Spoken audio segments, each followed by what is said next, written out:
Selamat malam pemirsa di seluruh Indonesia. Selamat datang di Sarwo Sarwi Pedalangan Indonesia. Dan tentunya saya kembali mendampingi Kidalang kita, Ki Rohmat Hadi Wijoyo. Apa kabar Kidalang? Kabar saya Mas Farhan. Wah, warna ungu nih katanya warna janda loh. Bukan warna purple ya. Purple itu adalah menyatukan jiwa. Wih, sedap. Nah, kita berdua bertugas menyatukan. 3 orang bintang tamu kita telah hadir di sini. Yang pertama, ini ada Dewi Citrawati, Atika Hasiholan. Apa kabar Atika? Baik. Sehat ya? Alhamdulillah. Terima kasih sudah mau hadir ya, di tengah. Terima kasih sudah diundang. Kesibukan syuting film, sinetron main ya? Enggak, hanya film. Film dan film FTV. Kenapa hanya pilih yang satu episode, enggak yang stripping gitu? Aduh, capek kayaknya capek kayaknya. Tapi kan banyak. Iya, tapi dengan tuntutan waktunya aku jadi nggak bisa ngelakuin hal-hal lain yang aku lebih suka, yang aku lebih enjoy. Gitu. Dia termasuk artis cantik nggak butuh duit, Mas. Butuh, jangan salah. Butuh. Oh, pas kalau gitu, karena di sebelahnya ini adalah Direktur Eksekutif Kepala Departemen Pengedaran Uang Bank Indonesia, Bapak Gatot Sugiono. Selamat datang, Pak. Selamat malam, alhamdulillah baik. Terima kasih, Pak. Ini sekarang kalau tolong koreksi saya kalau salah. Ini yang namanya pengedaran uang berarti Departemen Uang ini bertanggung jawab untuk distribusi uang rupiah ke seluruh Indonesia. Betul. Distribusi, mengadakan uang, kemudian mendistribusi, menarik dari peredaran, itu tugas kami di Departemen Pengedaran Uang ini. Wah, ini kalau sampai ATM kosong kita telepon Pak Gatot aja. Dan berikutnya di ujung sebelah sana, salah satu guru pewayangan saya, seorang wartawan senior dari media Indonesia, Mas Ono Sarwono. Selamat datang, Mas. Terima kasih, selamat malam Bang Farhan. Iya, baiklah. Oke, langsung kembali ke Kidalang. Kidalang, ada kisah apa yang menarik yang akan kita bagi bersama dengan para bintang tamu kita dan para pemirsa kita di seluruh Indonesia? Jadi malam ini kita mengingatkan Pak Gubernur Jakarta, Pak Jokowi. Jadi pernah ditulis di edisi Bisnis Indonesia 30 September. Oke. Jadi janji Pak Jokowi kan begitu. Wah, saatnya kita menagih. Menagih, 100 hari udah terlewati kan. Udah. Gitu. Artinya di masa jabatan 2013, 14, 15, 16, 17 ya. Ini. Ya, betul. Bukti nyatanya. Masa bulan madu sudah habis kan begitu. Sudah habis. Sekarang masanya kerja yang benar. Ya, bukannya meragukan para Pak Jokowi, tapi mungkin Pak Kidalang punya kisah menarik soal pewayangan yang ada korelasinya dengan tugas-tugas Pak Jokowi ini? Ada, jadi di dalam wayang pun ada, yaitu ceritanya zamannya kalau Pak Jokowi kan mau ngenger dari Solo mau ke Jakarta. Ya. Nah, kalau di cerita wayang Sumantri. Nah, Sumantri dari Pertapan Argo Sekar di pegunungan lebih desa dari Solo itu. Pindah ke ibu kota di Maespati. Mau melamar jadi punggawa kan gitu. Ya. Boleh. Tapi syaratnya harus memberikan syarat-syarat dulu kan gitu. Ya. Nah, sebelum dia pergi ninggal janjinya itulah nanti kita lihat di perwayangan.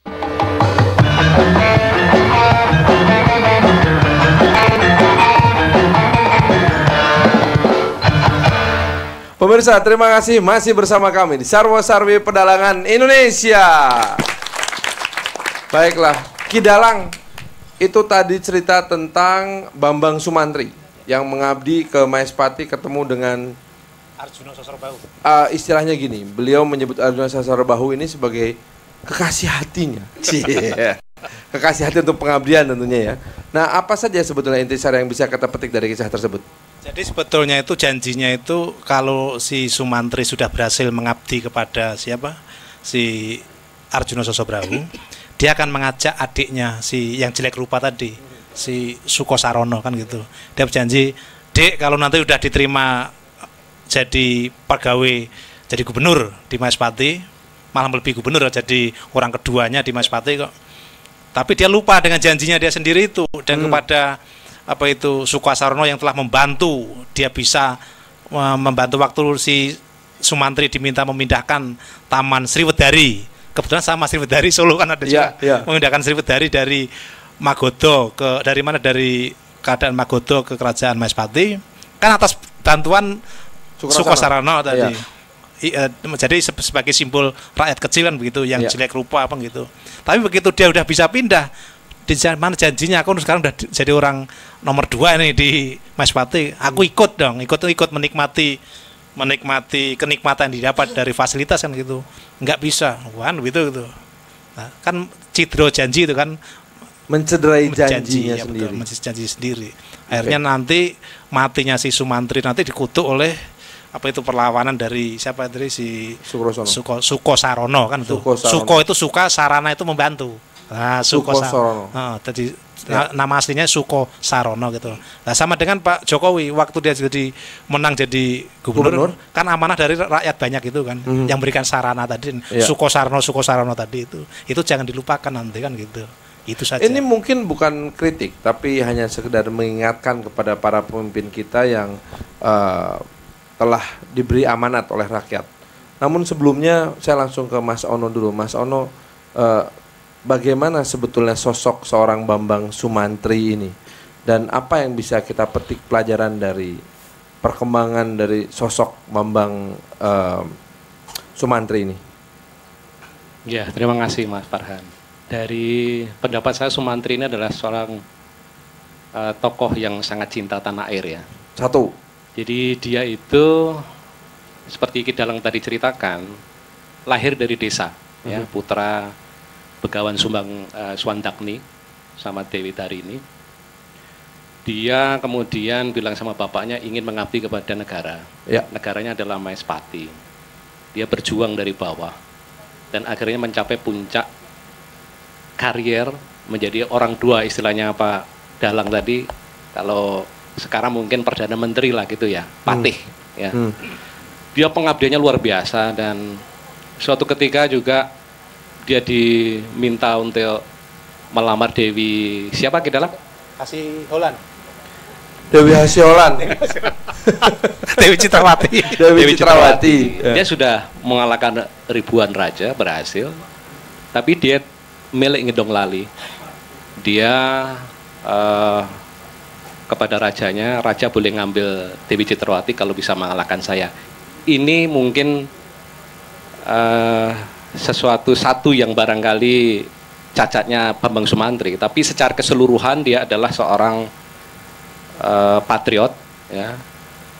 Oleh karena itu Sri Mangkunegoro IV itu pernah menulis buku Serat Tripomo, itu isinya salah satunya itu Bambang Sumantri ini merupakan satria yang bisa menjadi contoh para ya pengabdi negara lah gitu ya, mungkin aparat negara dan sebagainya.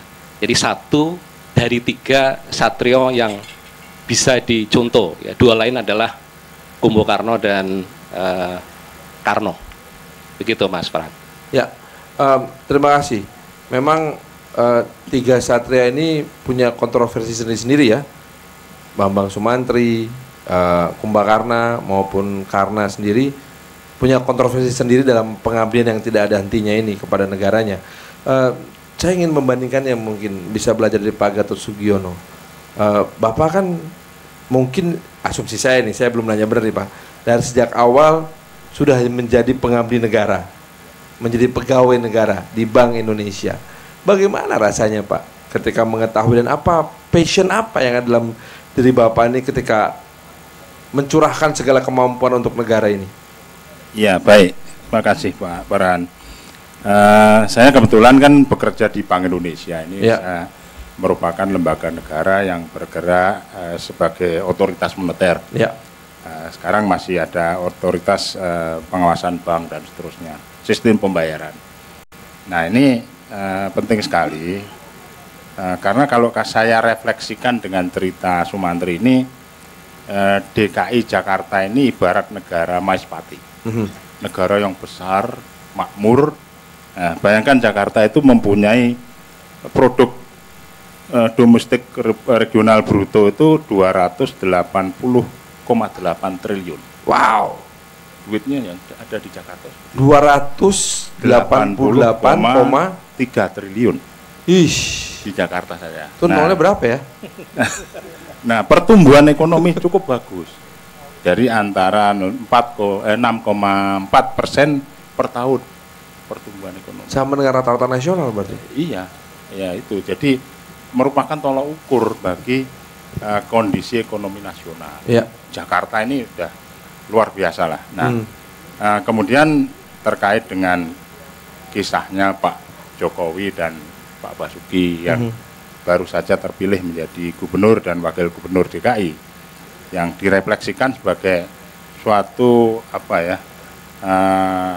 priayi atau orang yang berasal dari daerah, yang berhasil memimpin daerah, kemudian masuk ke kompetisi di dalam pemilihan pimpinan daerah yang paling besar di Indonesia ini. Sehingga dengan demikian kayaknya sih memang perlu ada semacam suatu janji-janji yang realistis. Sebetulnya Sumantri itu bukannya yang jelek saja. Niatnya nasionalisme itu juga tinggi. Sehingga niat untuk membangun negara. Kalau Pak Jokowi dan Pak Basuki membangun daerah, itu sangat tinggi. Apalagi DKI ini menjadi daerah yang merupakan daerah yang sangat luar biasa aktivitas ekonominya. Kalau saya menyoroti dari situ, sehingga dengan demikian pengabdian yang akan dilakukan, janji-janji yang telah diberikan saat kampanye kemarin, hendaknya harus diwujudkan meskipun tidak mungkin serta-merta. Kompleksitas permasalahan cukup luar biasa. Belum lagi makan waktu dan lain-lain. Betul, memakan waktu. Nggak mungkin sekarang 100 hari pun nggak mungkin. Macet, luar biasa macet. Oh iya. Saya dari Tamrin 2 jam tadi ke sini. Ke sini? Iya. Belum lagi kemarin banjir ya kan? Waduh, oke. Kalau gitu saya ingin ke Atika. Kita sebagai orang yang menggunakan Jakarta sebagai kehidupan sehari-hari ya, apa yang kamu rasakan dan apa yang kamu harapkan? Apakah kamu termasuk yang pakai baju kotak-kotak mungkin waktu itu? Iya, sempat. Oh iya? Oke. Kenapa kamu punya harapan begitu tinggi? Saya tuh terus terang selama ini nih sudah agak apatis dengan para pejabat-pejabat gitu ya, dengan janji-janji gitu. Dan di sebelahnya pejabat. Ya. Gak apa-apa. Gak apa-apa kan Pak? Iya kan jujur. Terus. Jadi dan saya yakin bukan saya aja, banyak juga orang-orang yang merasakan hal yang sama gitu ya. Jadi pada saat itu memang udah sulit gitu ya untuk menjatuhkan pilihan kepada siapa nih untuk memilih gubernur DKI gitu, kampung halaman saya ini gitu. Jadi barometer saya pun juga udah yang paling saya utamakan adalah hati nurani, kejujuran. Sejauh ini dari apa yang saya pelajari, dari apa yang saya lihat, kandidat terbaik memang Pak Jokowi gitu loh. Jadi ya disitulah saya menaruhkan harapan pada beliau gitu, kejujuran ya. Ya itulah ya, insya Allah. Pak Gatot tadi bilang bahwa antara harapan dan perwujudan itu pasti makan waktu, makan usaha, ada proses gitu. Apakah menurut kamu kita harus punya stok kesabaran yang banyak atau kita bisa saklek aja nih sama pemimpin yang baru ini? Ya kita harus realistis juga ya melihatnya gitu. Bukan berarti beliau kan bukan tukang sulap gitu. Kita juga kalau menuntut sesuatu juga harus realistis gitu. Jadi ya ada barometer-barometer yang kita bisa pergunakan gitu ya. Kita bisa memantau, apalagi sekarang di zaman media udah serba canggih, dengan internet semua informasi lebih cepat. Kita bisa melihat pergerakannya gitu ya, langkah-langkahnya. Disitulah tugas kita juga sebagai masyarakat Jakarta untuk memantau juga gitu loh.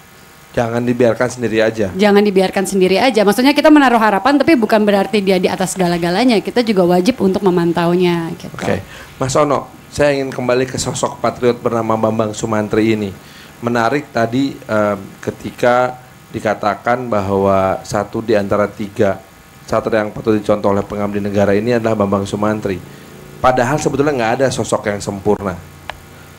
Dari kelemahan Bambang Sumantri, apa yang bisa kita pelajari?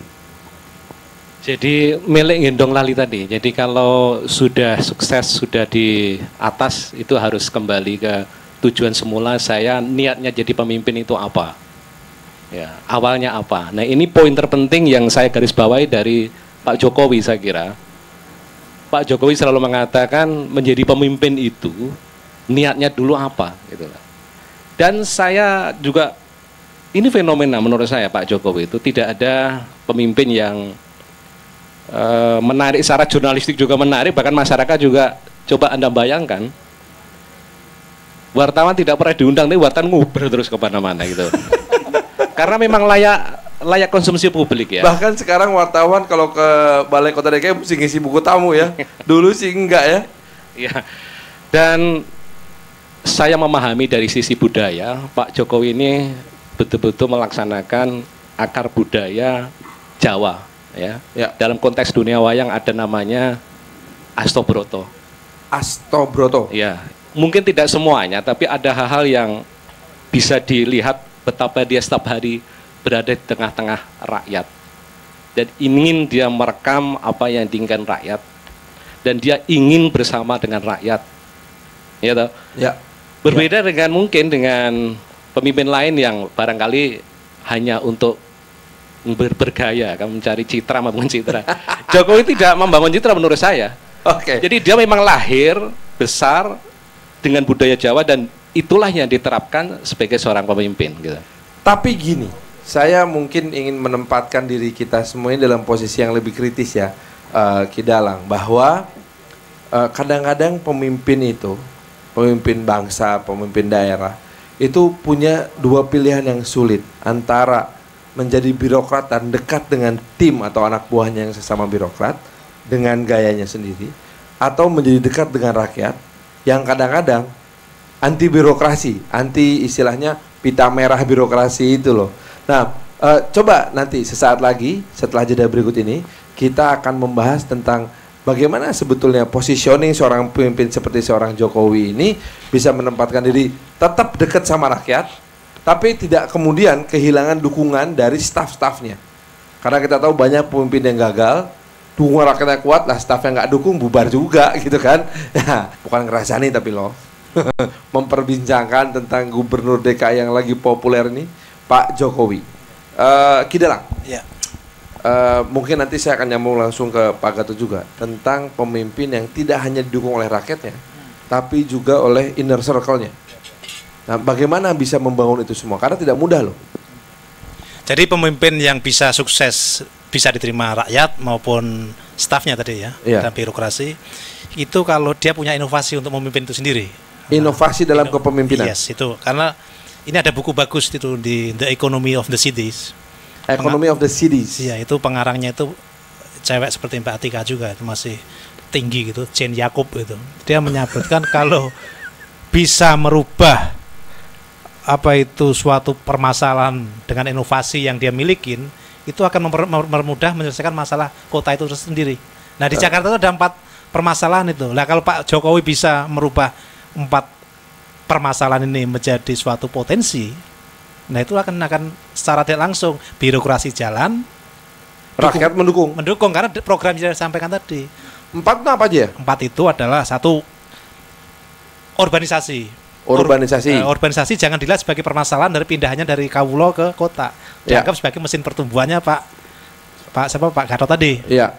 Yang kedua adalah tidak tegasnya apa itu undang-undang memperbolehkan kendaraan laju meningkatnya itu loh, mobil itu loh. Pak Jokowi harus laju pertumbuhan jumlah kendaraan. Itu harus dirubah inovasi menjadi public transportation. Nah, terus yang ketiga adalah lemahnya penyangga negara apa itu daerah penyangga Depok, Bekasi, Bogor, Tangerang. Nah itu jangan dianggap, itu kan yang lemah jadikan kuat kan begitu. Terus yang terakhir adalah apa? Kakunya birokrasi tadi. Nah, kalau ketiga itu udah jalan dan birokrasi dilibatkan, yang tadinya kaku menjadi lentur. Nah, kalau gitu saya langsung ke Pak Gatot. Pak, bagaimana membangun kerjasama di antara para, maaf ya, mungkin Bapak nggak suka istilahnya, tapi kita ngertinya ini cuma istilah birokrat gitu loh Pak. Membangun kerjasama birokrat ini serta menyelaraskan pola pikir dan pola sikap antara birokrat dengan rakyat dan pemimpin. Baik, tadi sudah disinggung oleh Pak Ono mengenai hasta berata tadi. Yang saya lihat Pak Jokowi dengan Pak Basuki sudah ada pembagian tugas. Kalau Pak Jokowi lebih banyak keluar, lebih banyak berinteraksi dengan masyarakat, lebih banyak berinteraksi dengan stakeholder luar, pengusaha, apalah segala macam. Yang itu merupakan bagian dari cara berkomunikasi. Bagaimana membangun Jakarta secara utuh. Dari atas sampai ke bawah, dari yang besar sampai yang kecil-kecil. Nah, kemudian yang saya lihat juga Pak Basuki mendapat tugas untuk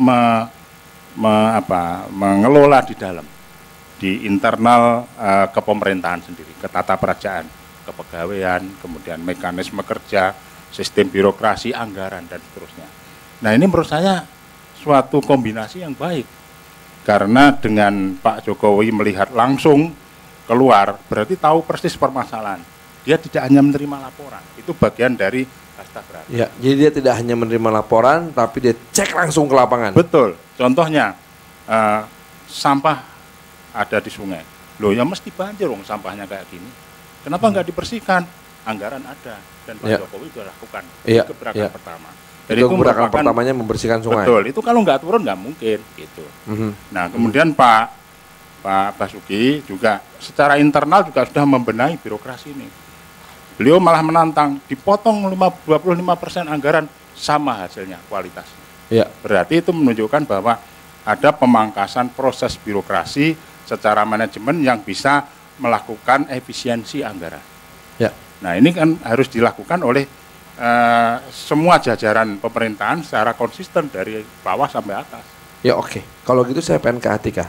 Atika, kita sebagai rakyat biasa ya, kalau emang nggak mau disebut rakyat jelata nih, kita sebagai rakyat biasa, kita harus ngerti atau apakah kita harus mengerti terhadap proses yang memang makan waktu lama, karena ada proses pembinaan ke internal, sementara pada saat bersamaan ada proses untuk pembinaan masyarakat eksternal. Itu kan makan waktu dan belum tentu nyambung. Apakah kita perlu ngerti nggak masalah itu? Perlu dong. Perlu. Masalah ngertinya nggak ngerti kan ya tergantung dari orangnya masing-masing. Tapi itu kan hak kita semua untuk tahu. Iya. Nah, itu dia kayak ada beberapa kayak misalnya rancangan apa namanya? RUTR. Ya itulah, itu kan udah disosialisasiin, ada websitenya sekarang, dan kita di situ juga bisa kasih masukan gitu. Cara-cara itu yang melibatkan masyarakat inilah yang bikin kita juga merasa memiliki dan merasa bertanggung jawab juga, karena. Jadi kalau kamu ngelihat video wakil gubernur nih, Pak Basuki ngamuk-ngamuk ke stafnya sendiri, itu kamu ngeliat ini, wah ini bagus nih gitu, atau wah kacau nih gitu? Ngamuk-ngamuk. Ngamuk-ngamuknya ya kenapa dulu? Ya kan ngamuk-ngamuk sama anak buahnya tuh. Ya kalau emang anak buahnya nggak bener? Oke aja jadi. Oke aja. Mas Ono, aku khawatir ya, expose media yang begini luar biasa ya. Apalagi sekarang nggak cuma media resmi loh, ada citizen journalism lewat YouTube, lewat Twitter dan lain-lain. Ini malah bisa memukul mentalnya para pengabdi bangsa loh. Jadi takut gitu, takut salah gitu, karena diadili oleh opini publik lebih mengerikan daripada diadili oleh pengadilan beneran. Media itu kan fungsi utamanya juga ya untuk negara yang lebih baik lah ya. Jadi kita kalau memang pejabat itu tidak baik ya kita kritik. Kalau memang tujuan niatnya baik ya kita dukung terus publikasi itu, karena memang kita perlu contoh. Terus terang Jokowi itu memberi contoh bagaimana memimpin rakyat. Saya kira loh ya. Dan punya pasangan yang bagus. Tadi Pak Gadot menyinggung pasangan antara dengan Pak Jokowi dengan Pak Basuki itu ada pembagian kerja ya. Dalam konteks Bambang Sumantri juga antara Sumantri sama Suko Sarono itu kerjasama itu. Cuma nanti jangan sampai Pak Basuki kayak Suko Sarono nanti. Jadi kerjasama itu yang harus diambil ya. Nah, secara saling membunuh ya. Iya, secara leksikal bahasa, dua nama ini menurut saya sangat bagus ya. Basuki dan Widodo kan. Joko Widodo sama Basuki Eka Cahayapurnama gitu loh. Widodo dengan Basuki itu sama. Selamat. Jadi mungkin nanti ke depan moga-moga selamat sukses gitu. Iya. Cuman saya jadi bertanya-tanya, kira-kira 2017 ini jadi tetap pasangan apa pecah ya? Waktu yang menentukan. Tapi begini, kita berharap. Ntar kayak Jawa Barat, oke. Kita berharap sampai selesai lah 5 tahun. Paling tidak 5 tahun selesai dan bisa diselesaikan. Kalau menurut Ki Dalang, dari 4 permasalahan ini tentu ada skala prioritas. Nomor 1 apa, Mas? Enggak, tiga tadi menjadi prioritas itu dari berbagai banyak permasalahan tadi. Tiga itu urbanisasi mass transportation, sama apa itu di kendaraan tadi loh. Iya. Kendaraan, satu lagi birokrasi, kelenturan di birokrasi. Iya. Oke, kalau menurut kamu sebagai rakyat warga Jakarta, apa masalah paling utama yang mesti diberesin? Enggak jelata banget kok, jelita malah. Kalau aku justru mikirnya kayak misalnya tadi jumlah mobil kendaraan yang ada di Jakarta gitu ya. Sekarang kan mudah banget kayak mau leasing kendaraan, itu juga mudah kita bisa leasing. Banyak hal-hal yang menurut saya kebijakannya tuh bukan hanya pada Pak Jokowi aja, pada gubernur aja. Ya dari pemerintah pusat juga gitu kan. Nah itu hal-hal yang kayak gitu yang sebenarnya menjadi concern saya gitu. Ini bagaimana? Apakah akan didukung juga dengan kebijakan-kebijakan dari pusat gitu? Karena kalau kebijakan dari pusat nggak ada, ya akan banyak hal-hal juga yang nggak akan ada gunanya juga gitu. Pak Gatot, layak didukung sama pusat nggak ya Jokowi ini? Kenapa? Layak didukung sama pusat nggak Jokowi ini? Iya, mestinya ada dukungan. Ya. Saya ingin mengatakan bahwa kenapa demikian? Karena Jakarta ini kan barometer. Coba kalau kita lihat porsi ekonomi, 28% ekonomi nasional itu ada di Jakarta. 28% ekonomi. 72% itu sisanya sekian provinsi itu. Coba bayangkan. 72 lagi dibagi ke 32 provinsi yang lain. Iya. Nah itu kan berarti negara ini sangat tergantung kepada Jakarta. Ya. Kalau kita lihat Jakarta ini kan mungkin pertanian nggak ada. Ya. Tetapi Jakarta ini mempunyai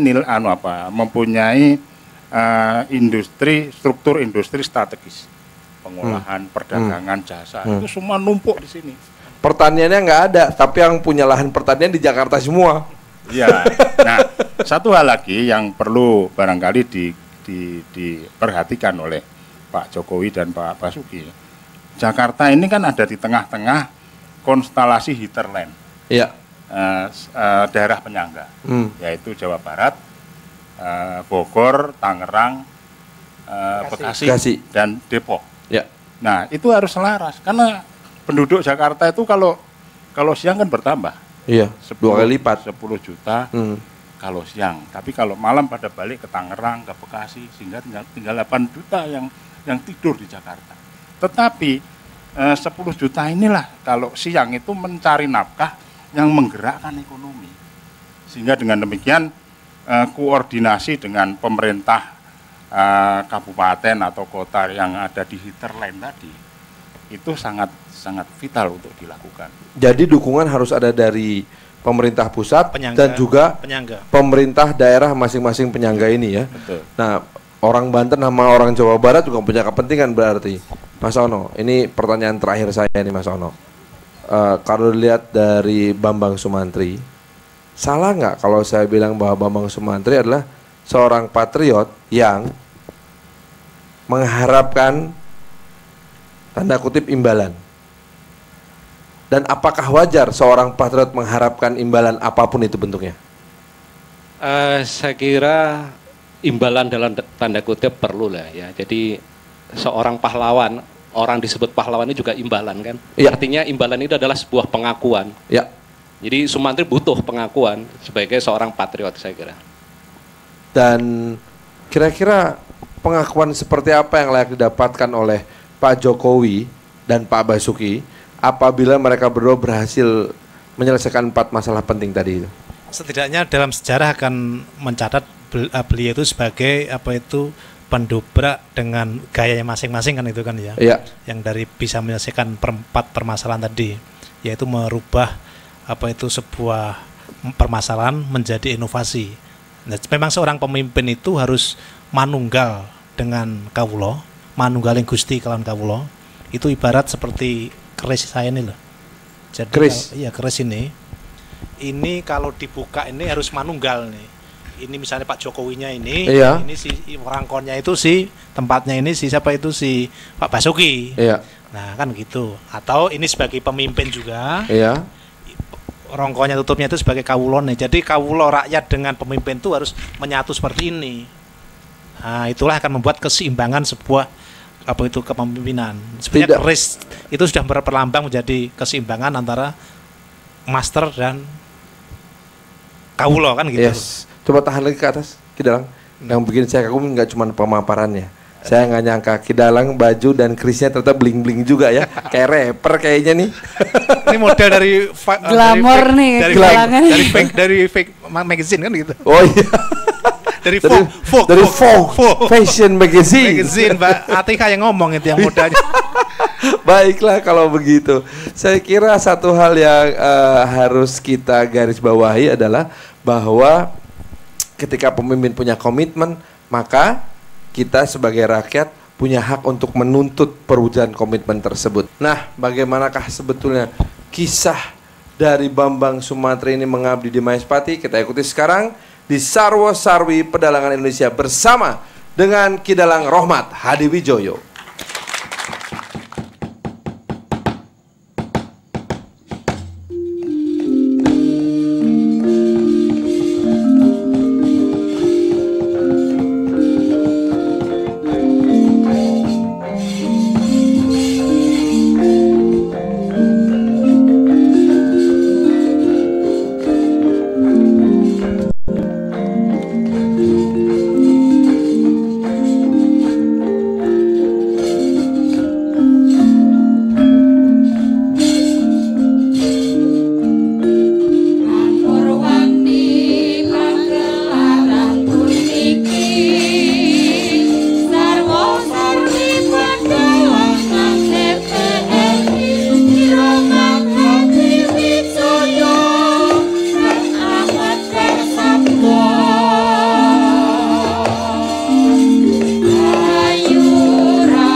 Genjanging risang maweh gandrung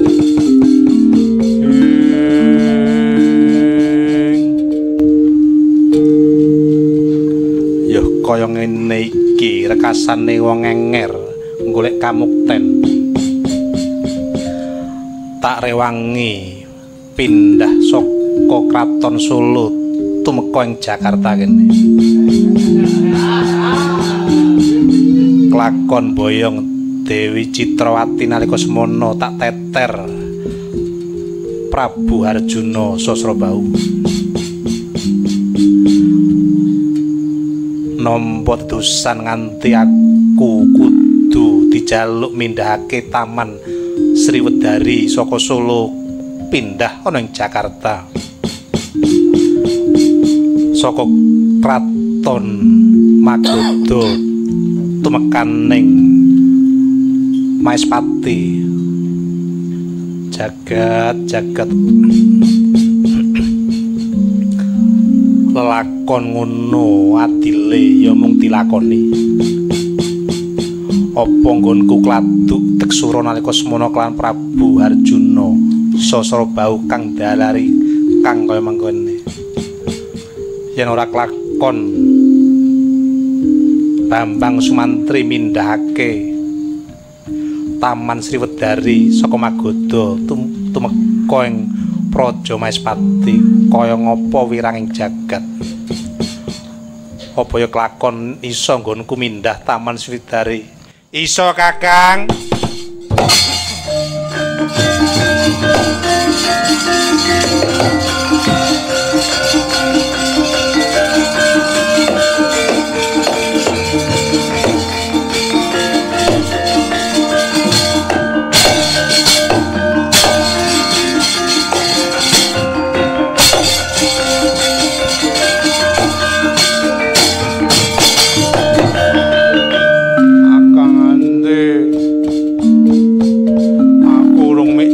Kakang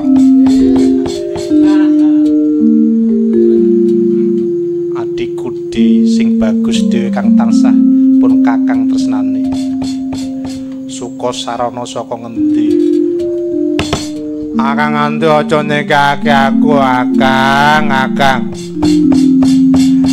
aku ngerti nalika semono aku kon turu nang isor wit ringin alagoke kuwi apa kuwi tak lembake terus aku ditinggal Akang aku elu Akang adikku di mengko yen wis rampung nggone pun Kakang nyambut gawe bakal jadi tak ajak Swita nang ngarsane Prabu Arjuna Sosrobahu nanging aja ngapus ya Kakang janji tinggal janji yo nak lakon pun Kakang mindhake taman Sriwedari saka Magoda mengko si Adi tak ajak Swita yae nanging aja ngapusi ya Kakang yen kampanye dakik-dakik kabeh kemudahan untuk rakyat kabeh ditekani begitu dadi ditelepon ora tau jawab ya yayi nek wis lakon nggonku mindhake ya Kakang ayo lon-lonan jumujuk ana kraton Magoda Kakang aja metu dalan sing gedhe Kakang nyidat metu pategalan kene wae Kakang enggal daya-daya prapta Magoda Kakang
Taman Sriwedari Kakang ayo Kakang ewang-ewang ana nyuwun kelawan panguwasaning Gusti kang akarya jagat Kakang ya kanthi resik angatine awake dhewe muga-muga kasempatan ya Kakang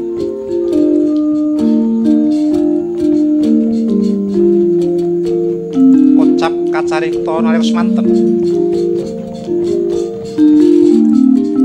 nyembah kaping 3 Bambang Sukasarana kinasihan kelawan dewane Sang Sukasarana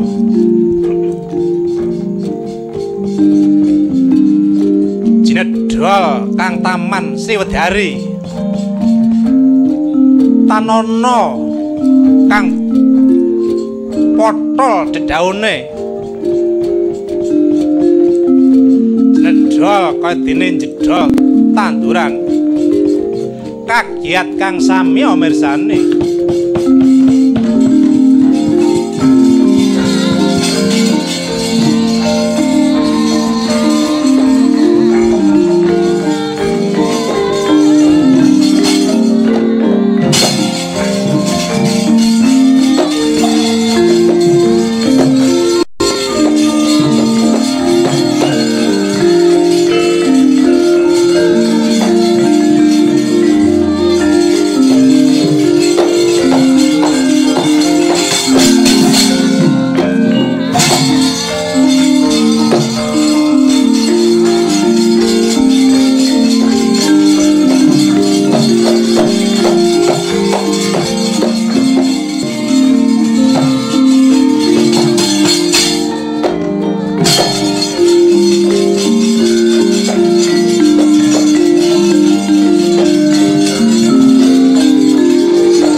ingsun waspadake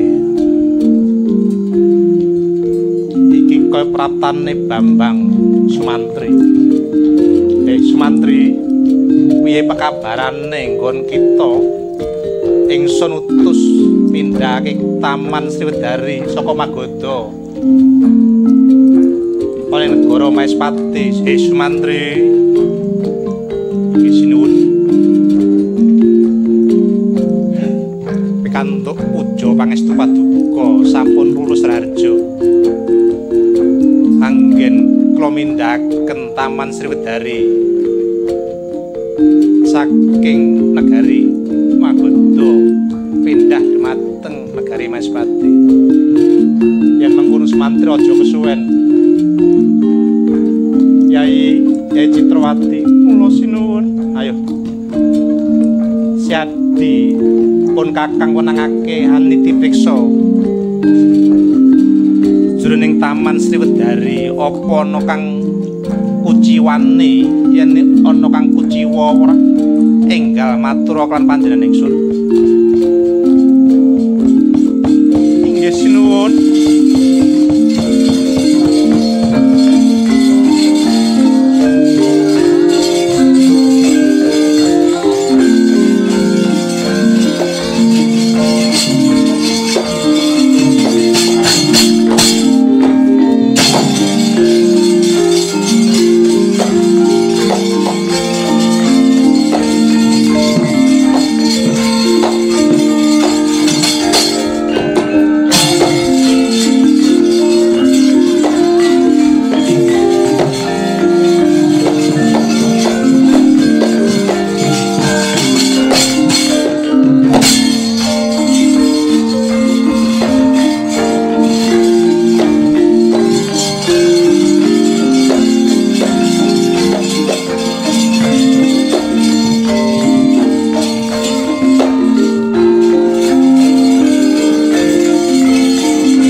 Trisang kapirang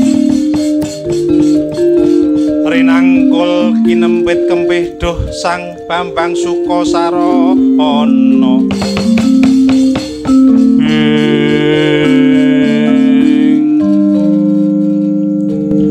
Yai